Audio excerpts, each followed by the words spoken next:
pagar pra não ter um tostão. Jogado na merda, dormindo no chão. Mais um brasileiro indo na contramão. Depressa como assalta a mão armada ao ar. Parabéns, você foi a 100ª vítima. Perdeu a carteira, perdeu o cordão. Depois deduza isso no seu... Hoje o Val Visita veio parar aqui do bairro de Mangabeira, em João Pessoa, para conversar com Jonas Epifânio Santos Neto. Será que você conhece essa pessoa? Então, hoje a gente vai conversar com o Escurinho, famoso, né? Que é percussionista, ele quem faz as próprias letras da música, ele é ator também. Então, é um prazer, Escurinho, receber você aqui no nosso programa, para a gente falar sobre cultura, para a gente falar sobre quem faz, né, acontecer nessa ancestralidade de João Pessoa. Legal, eu fico muito contente também de recebê-los aqui em casa para a gente conversar sobre essas pautas tão importantes, assunto tão interessante que você citou aí, que é cultura, produção cultural, criação, né? Conversar sobre isso é importante. Escurinho, deixa eu logo começar. Tu é pernambucano, não é isso? Sou pernambucano, nascido em Serra Talhada, criado até os 7 anos na Vila do Bom Nome, em Pernambuco, mas desde os meus 7 anos eu moro aqui na Paraíba. Quer dizer, eu sou mais paraibano, né, nessa questão, né, geográfica do que pernambucano. Mas a gente é do mundo, né? Por quê? O que foi que levou, assim, teus pais a virem para Paraíba? Isso. Meu pai, a gente via através do trabalho do meu pai. Ele era, lá em Pernambuco, ele era agricultor, era vaqueiro, lá no sítio. E na época, em 1968, 69, 67, a Chesf estava construindo subestações de energia elétrica no interior do Nordeste. E lá no Bom Nome foram construir uma subestação. E meu pai foi trabalhar, saiu da roça, deixou lá o trabalho dele na roça e foi construir essa subestação. Quando terminou a construção da subestação, ele se saiu muito bem e ficou como funcionário da subestação. Então ele passou a ser funcionário da Chesf naquela subestação de Bom Nome. Logo em seguida, a Chesf passou a construir subestações na Paraíba. Então foi construindo a subestação na cidade do Piancó, na Paraíba. E meu pai foi já indicado para vir para Piancó para administrar essa subestação. Era o eletricista chefe dessa subestação lá de Piancó. Isso em 1969. A família veio inteira para Piancó, para Paraíba, em cima desse propósito, do trabalho do meu pai. E logo em seguida, a Chesf estava negociando a subestação de energia elétrica em Catolé do Rocha, que já era a Saelpa. Aí meu pai migrou da Chesf e veio para Catolé do Rocha administrar essa subestação da Saelpa em Catolé do Rocha. E daí, isso foi já em 73 que a gente chegou em Catolé. Foi quando realmente minha atividade com música, minha experiência... Como foi que começou esse despertar para a música? Assim, a minha família, de certa forma, todo mundo era muito musical. Minha mãe, meu pai, lá em casa, assim, sempre teve um universo de arte circulando, através do rádio, da música, mas através do rádio. Minha mãe ouvia muito rádio, e eu me lembro muito bem dessa audição de música lá em casa, assim. Desde o forró, a música popular brasileira, eu ouvia muito Chico Buarque, os lançamentos de quando Raul Seixas foi lançado com Ouro de Tolo, em 1973, aquilo ali assim, sempre foi muito sucesso. O rádio lá em casa estava sempre ligado. E o forró na época, eu me lembro Marinês e Sua Gente, eu ouvia muito, Roberto Carlos, aquele programa do domingo. Então, o que hoje, depois a sociedade passou a tratar de música brega, que na época era o maior sucesso, que era a música de Ronivon, a música de Amado Batista, não, a música de Nelson Gonçalves, o cancioneiro popular brasileiro, né? A gente ouvia muito, né? Fora... Uma música nacional, né, digamos assim. A música nacional que tocava no rádio. Sim, e tinha a coisa da cultura popular mesmo, da nossa vivência com a rua, com a feira. As feiras do Nordeste eram muito vivas, né? E aberta para a cultura popular. Então sempre tinha muito embolador de coco, tinha muito forrozeiro, tinha muito repentista. Uns vieram de navio,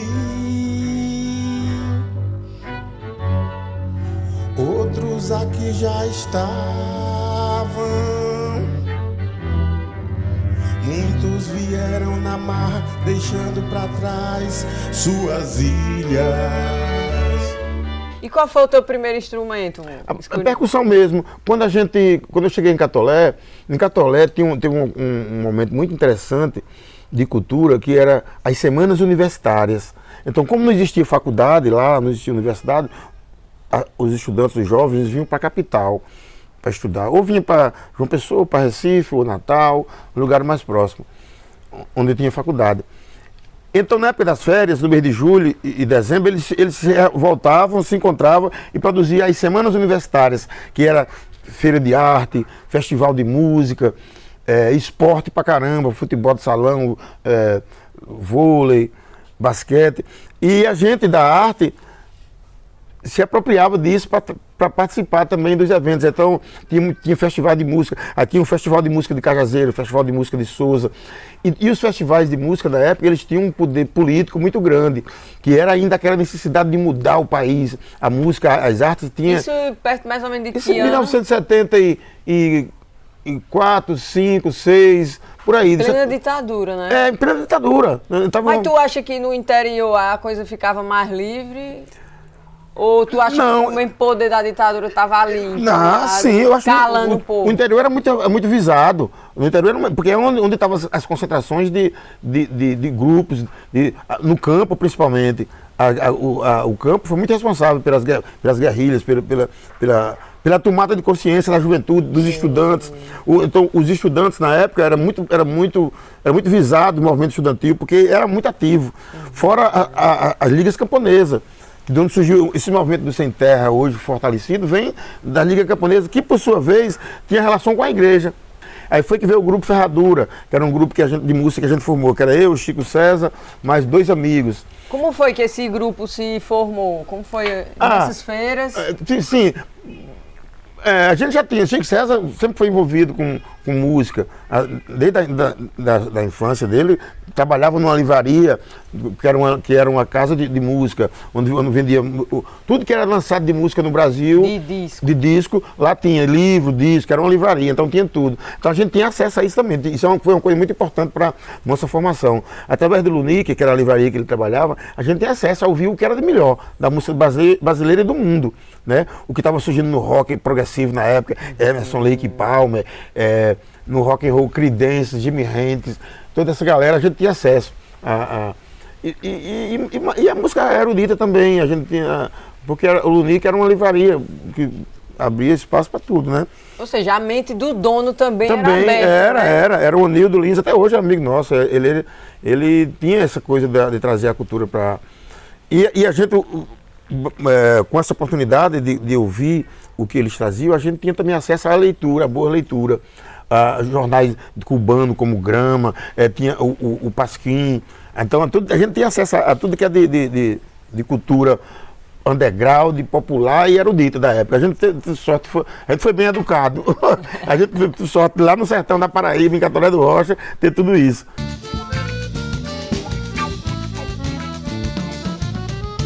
No Sumaré ali, na praça atrás da MTV, moravam 2 mendigos, 2 amigos, um deles travesti.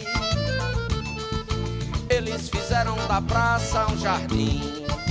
E junto com esse grupo Ferradura, Escurinho, como foi que começou os primeiros shows, os primeiros encontros? Porque a gente viajaram muito. Isso, a gente tem uma coisa muito boa que era de se encontrar para compor e tocar. Eu tinha um motivo, né, de a gente se encontrava final de semana, comprava o que precisava e ia na beira do Rio Agon. A Rua Agon era um dos lugares. Tinha o Monte Tabor, Rio Agon, tem as viagens para Patu, a pé, ou de carona, lá pro Monte também, em Patu, e se encontrar para tocar, compor, beber, curtir, e daí fazer música mesmo, assim. Aí sempre tem um festival anunciado para daqui a 1 mês ou 2. Então a gente chegava de uma viagem dessa, de um encontro desse no sítio, onde for, com 5, 6 músicas para escolher uma ou duas para o festival. Aí geralmente a gente escrevia 2 ou 3 músicas no festival.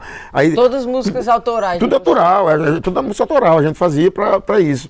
E geralmente das músicas da gente, ou quando não ficava as 3 no festival, ficava 2 ou 1, e a gente sempre ganhava festival. Então assim, Muito talento, os né? festivais em Cajazeiras, Banjando. festival em Cajazeiras, Souza, que a gente participava no interior do Ceará.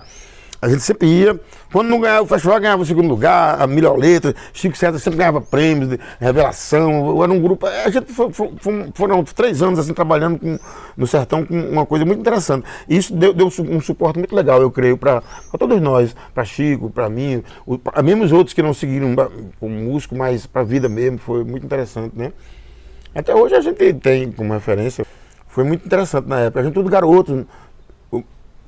Adonis era o mais velho, tinha 18, eu tinha 16, Chico tinha 14. Vixe Maria! Era tudo menino. Duas crianças! Era tudo menino. Quando a gente começou, a Chico César tinha 11 anos, eu tinha 13. Mas a gente, Chico César com 11 anos, eu com 13, a gente já viajava por ali pelo sertão com Brás do Cruz, Patu, Cajazeira. Ou seja, é muito importante a prática, né, Escurinho? De procurar, de estar vendo, saber onde as coisas estão acontecendo, sendo A juventude se criadas. organizava, a gente fazia festivais. Eu me lembro, em 1979, teve um festival de arte na praça em Catolé, que foi a gente que fez. A gente lançou o disco de Macalé numa difusora. Era lançamento, a gente avisava o lançamento do disco de Arte Macalé, lançou das barracas do Rio Gavião, avisava, e a sociedade vinha. Aí tinha um palquinho onde a gente tocava, era a juventude fazendo, a gente fazendo, independente do poder público. Que o poder público, lógico, ele nunca. A gente que, de certa forma, ainda conseguiu algumas vezes trazer o poder público para ajudar em algumas coisas. Mas hoje a gente não tem. A gente é do tempo que fazia gincana, fazia joguinhos para conseguir dinheiro, rifa, livro de ouro, para conseguir dinheiro para fazer os eventos. Mobilizar o poder público, a prefeitura. Hoje em dia não tem mais. O que é que tu acha hoje da organização existente hoje na Paraíba em relação à cultura? A forma de organização da cultura institucionalizada? Tu acha que ela dialoga? Nada, ela supõe que dialoga, ela supõe. Os artistas dialogam, os fóruns de cultura que se formaram vão buscando. É tanto que todo segmento tem um fórum de música, fórum de audiovisual, fórum de artesanato, fórum de cultura popular, e o fórum dos produtores, e todos se organizam politicamente. E se não fosse isso, era pior. Porque assim, há quantos anos faz que não se abre um edital aqui na Paraíba? Quantos anos que não faz? Há muito tempo que não se abre um edital de cultura para a gente poder. Teve agora com a pandemia, via a Lei Aldir Blanc. Se não fosse a existência dos fóruns, a gente não tinha tido vantagem nenhuma com a Lei Aldir Blanc, porque o poder público, eles acham que era. Tanto que até hoje eles acham que foi eles que fizeram, só um desabafo, por exemplo, eu com minha banda, a gente não toca nos eventos da prefeitura, esses eventos, shows que estão acontecendo na Pólvora, a pessoa vai perguntar, quando eu fui uma vez me questionar com um amigo que trabalha lá dentro da pasta, é como se, porque eu fui contemplado com a Lei Aldir Blanc, com um prêmio, eles acham que a prefeitura não pode mais me contratar para nada. Mas o prêmio não está no orçamento da prefeitura. O orçamento da prefeitura para a cultura, o prêmio é do governo federal. Foi uma luta do. Não tem nada a ver, vocês só entregaram o dinheiro a gente.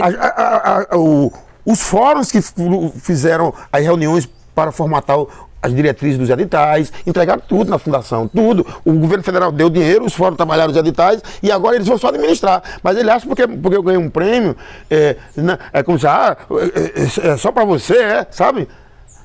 Como se eu tivesse que agradecer e dizer, não, tá bom. Nada. Eu queria, sim, usar, que tivesse recurso público para minha banda tocar na Pólvora. São quantos anos que tu tem, Escurinho, de história na música? Bicho, é tanto tempo. 30 e tantos? Não, eu tenho 60 anos de vida. Desde meus 14, 15 anos que eu estou envolvido com isso. Assim, é lógico, como profissional, aí tem um tempo X que você pensa, não, faz tanto tempo que eu realmente trabalho com música, que eu pago minhas contas, que é uns 40, 35 a 40 anos. Então, se você ganha um prêmio, não é sozinho. Quantas pessoas não trabalharam com você? E quanto tempo a gente gasta para construir uma história? Não, e mesmo esse prêmio foi toda uma luta para ele chegar até mim, assim, de correr atrás, de escrever, de oferecer contrapartida, de tudo. Não é assim, não é só um prêmio como já, o cara não fez nada para. Não, tem toda uma história, né? Mas, assim, por exemplo, quando se pensa em inclusão, quantas vezes a gente recebe aqui na capital grupos do interior, grupo de música de rock do interior da Paraíba, para vir fazer show aqui? Só que só quando eles vêm por conta própria, os caras vêm aqui. Não existe um projeto que... por exemplo, quantas vezes a Orquestra Sinfônica da Paraíba viajou pelo Brejo, pelo Cariri, fazendo show, concerto para esse povo. Então não existe essa cultura como negócio. Porque quando eu falo do negócio, eu penso, a Orquestra Sinfônica, ela chega lá em Pombal, naquela praça, ao redor da praça vai ter um monte de gente vendendo bebida, vendendo lanche, vai ter os motoristas trabalhando, carregando um povo para vir. Então, uma cadeia de negócio, que não é só o salário dos músicos que estão tocando, é no entorno. Tem os caras que vão trabalhar no som, a economia local que gira. A economia local, que gira, os hotéis que vão, entendeu? Então, não falta esse pensamento do negócio da cultura. Ô, Escurinho, tu também já andasse pelas bandas do teatro, né? Sim. É ator sim. também. A minha grande experiência assim, com o teatro foi o Val da Sarapalha, que foi um espetáculo que me deu um norte imenso assim, na minha vida como artista. Tanto no palco como na rua, no dia a dia, em casa, a relação com as pessoas. O teatro me fez entender um monte de coisa. Eu fui convidado para fazer o Val, para fazer a trilha do Val. E cheguei num grupo onde a trilha não era aquela trilha que o cara liga para você e diz: ó, vou mandar aqui um texto, quero que você componha uma música aí para mim. E você em casa senta, vai lá, eu compõe a música, grava e manda. Não, a gente se encontra tal dia, naquele lugar, e o texto é esse, todo mundo conhece, a atmosfera é essa. Agora eu quero, em cima disso aí, quero ver coisa. E todo mundo passar a trabalhar, e de repente o cara tem um cara assistindo, chega.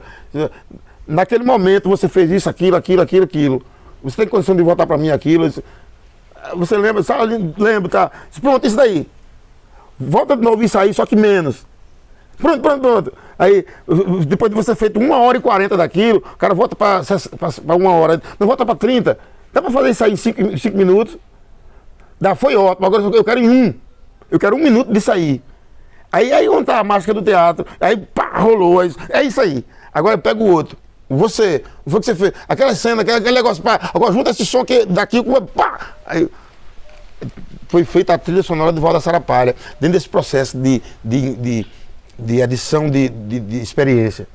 Escurinho, eu tava escutando algumas músicas tuas e eu lembrei muito do movimento Mangue Beat. Sim. Sabe, aquele jogo de guitarra, aquela faia. Foi bom você falar isso. Saber sobre essa influência, se existiu ou foi só um experimentalismo. Foi ótimo você falar nisso, porque veja só, a mídia, ela é muito importante para qualquer movimento que aconteça em qualquer região do mundo. Peraí, deixa eu só ajeitar aqui o microfone, aí começa novamente. Pronto. Porque a mídia, ela é importante para a difusão, para o andamento de qualquer movimento que exista no mundo. Seja no interior da Alemanha ou no interior do Pernambuco ou da Paraíba, onde for. Se não existir essa mídia, vai ser apenas mais um movimento ali no gueto de cada um. Nas viagens pela Europa, se percebia que o que estava sendo feito no interior da África estava chegando com muita força nas capitais europeias, nos grandes centros europeus. O que estava sendo feito nos interior da América Latina estava chegando com muita força também. O que estava sendo feito no Brasil, desde sempre do samba, não só com a bossa nova, mas vindo aqui de Pernambuco, do Maracatu, estava chegando muito forte também. Da Paraíba não estava chegando nada, mas estava acontecendo. Estava acontecendo muito antes do Mangue. Quando eu falo muito antes, assim, a relação da banda Labacé com a música que estava sendo feita aqui é muito antes de acontecer para a mídia a Manguetal. E um dia eu fiz um show lá com a banda Labacé. Aí veio um pessoal de Recife, Lula Queiroga, Felipe Cabral, uns amigos que eram amigos de Alex, vieram para esse show aqui. E enlouqueceram com o que viram, porque assim, aí a Nação Zumbi já estava fazendo show, mas ainda não estava aquele boom do mundo todo, estava começando a acontecer. Nesse show aqui, do sábado, na quarta-feira a gente saiu, eles já foi para Recife, eles saíram daqui, já contrataram a gente para tocar lá em Recife, no bar do Guaiamum Treloso, que era o bar de Felipe Cabral. Nesse mesmo dia que a gente foi tocar, eles fizeram o convite para a Nação Zumbi assistir o show da gente. Quando a Nação Zumbi estava tocando, por coincidência, nesse dia também. Quando a gente terminou o nosso show, eles chegaram. O Chico Sainz, Paulo André, todo mundo. Só que já tinha passado. Mas era uma curiosidade muito grande deles de conhecer a Escurinha e a Banda Lavacé. Mesmo jeito que a gente estava. Só que aí já tinha conhecido aquele manifesto na mídia nacional, Folha de São Paulo, já tinha. Aí todo mundo já sabia que já existia o mangue. Já existia o mangue. Só que a gente não estava nessa. Inclusive a gente não tinha alfaia ainda, a gente tocava zabumba. Era zabumba, caixa, era mais. Não tinha alfaia. Quando a gente conhecia a alfaia, lógico, eu pirei quando eu conhecia a alfaia, eu quero uma alfaia. Só que, esteticamente, no nosso trabalho, a gente não queria botar. E tanto que nos nossos shows não tinha. Quando a primeira crítica que saiu do meu trabalho no Jornal de Pernambuco, o Zé Teles teve essa sacada de separar a gente do mangue. Eu achei incrível, porque, assim. Ele deu uma força muito grande, porque a gente estava fazendo aqui, a força que a mídia deu para o que estava sendo feito lá no mangue. Aqui a gente estava buscando essa autoestima, a gente estava tocando nossa música. Se você ouvir meu primeiro disco, está tudo ali atrás, do coco, o correio da embolada com o pandeiro, do toré, do toré com os culambos, a coisa dos índios, mais indígena do que mangue mesmo, sabe como é? E mais ligada pro sertão daqui da gente, que é diferente do que o Mangue Beat propunha. Então, eu acho que a gente a influência a gente sofre de tudo, né? Sofre de tudo, assim, mas não posso dizer que a nossa música aqui tem essa. Se não fosse o Mangue, a gente não. Já estava acontecendo? Já.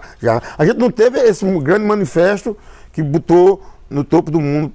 Posso desorganizar e eu desorganizando, posso me organizar e eu me organizando, posso desorganizar. É claro.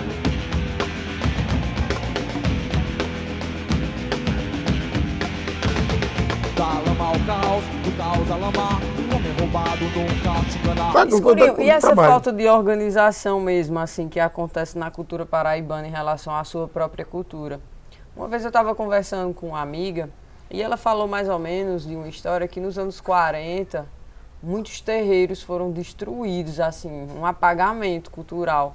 Você acha que a Paraíba ainda tenta se levantar desses apagamentos? Porque... Olha, não existe um território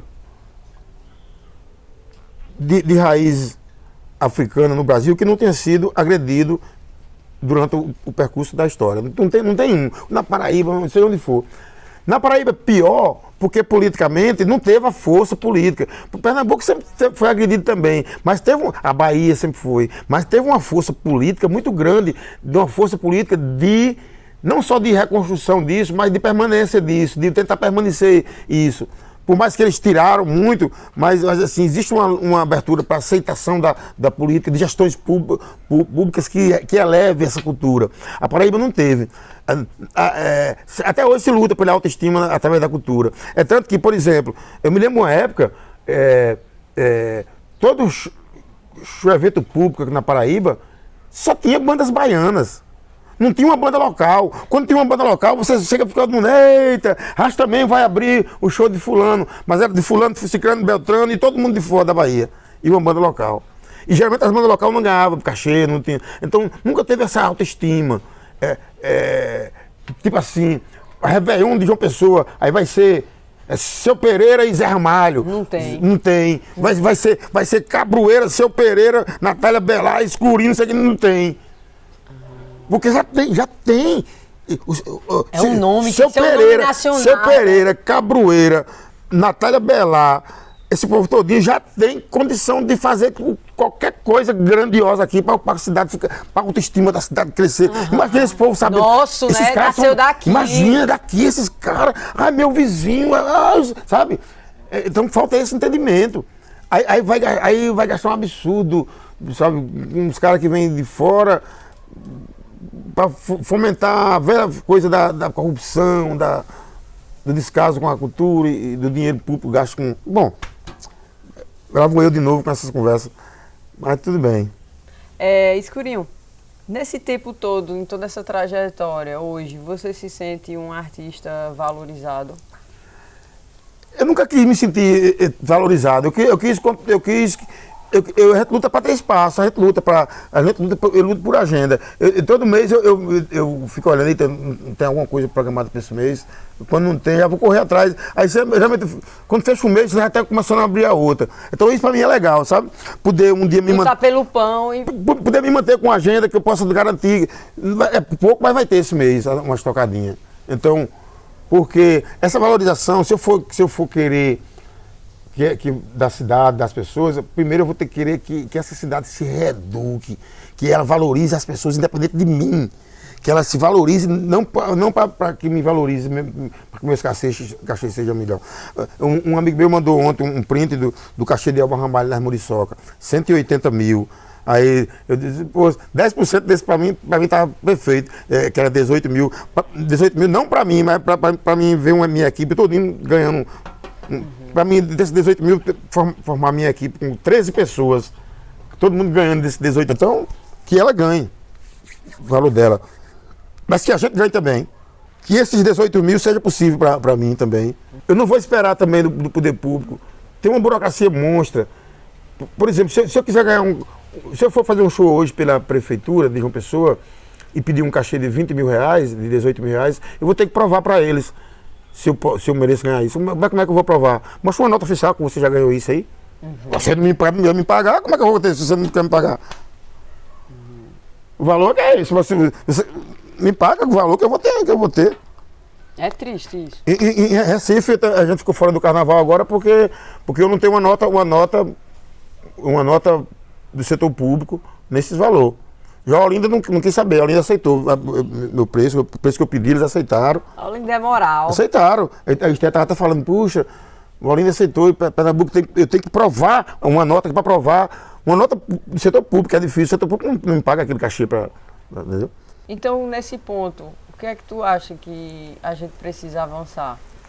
Para a gente começar a fazer essas notas para os nossos artistas locais? Primeiro, a gestão pública tem que ter bom senso. É necessário um artista que já trabalha pra caramba ter que provar que aquele valor é questão de bom senso. É questão de bom senso. Preciso provar que eu tenho um tempo de serviço para você me pagar esse cachê, todo mundo já sabe. É preciso que Valmera passe esse sacrifício todinho de arrumar documento para poder ganhar um cachê de 10 mil reais. Não é preciso. É questão de bom senso. E esse bom senso dentro da gestão pública. E esse ponto, por exemplo, da gestão está sendo criada, todo esse pelas mesmas pessoas dentro dessa gestão pública, tu não acha que também é um problema? Porque, sim. Por exemplo, se a gente for falar sobre produtor cultural, eu acho que deve estar fervilhando de produtor cultural, mas quem está criando as oportunidades dentro do setor público? Sabe, será que a permanência das mesmas pessoas não é um problema? Sim, com certeza, com certeza. A gente tem uma gestão... Aí falta o frescor, sabe? Você tem uma gestão aqui, mas no entorno dela, como eu falei, esses fóruns, eles estão preparados com gente pronta para dizer não. Para dizer não e para fazer qualquer gestão acontecer, se o poder público quiser. Sentar. Cadê a produção cultural da cidade? Estamos aqui, vamos sentar, vamos conversar. Quer saber o que a gente tem? A gente tem isso, isso e isso. Nossa, vai ter, mas não falta esse diálogo. E eles até ainda dizem que dialogam, mas superficialmente. Quando a gente sai da sala, mudou tudo. E os planos daqui pra frente, como é que tá, Escurinho? Depois dessa cirurgia, ponto de safena, tratamento do coração... É trabalhar, assim, cada vez mais eu estou formatando projetos. Eu tenho um projeto com minha banda, Aí, as dificuldades de circular com banda me fez criar um quarteto, que no quarteto o meu repertório não se limita só a autoral. Eu também já passei a envolver coisas da música popular brasileira que eu gosto.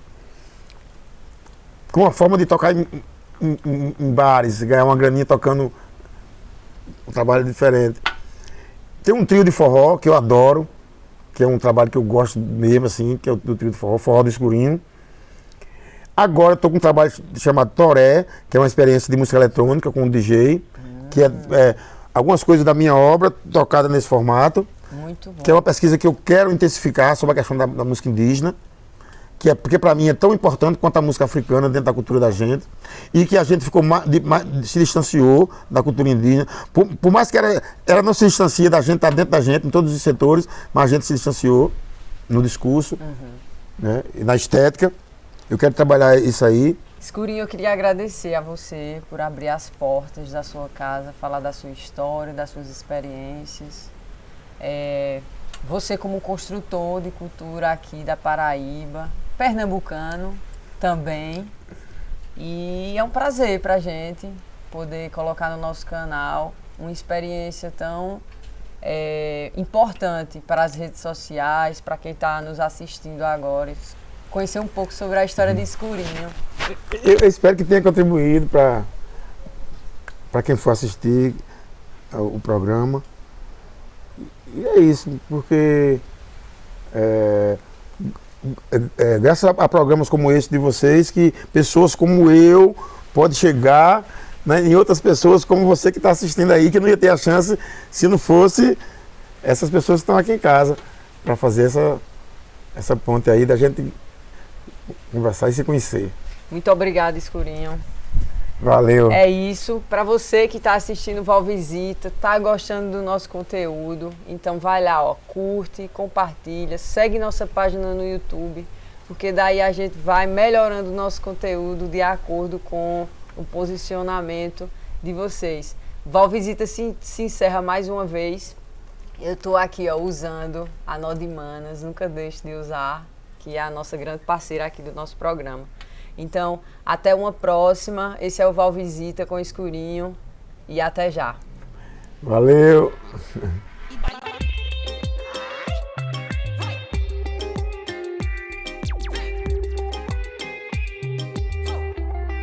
A melhor jornalista do Brasil é Valvisita. Chega, meu povo.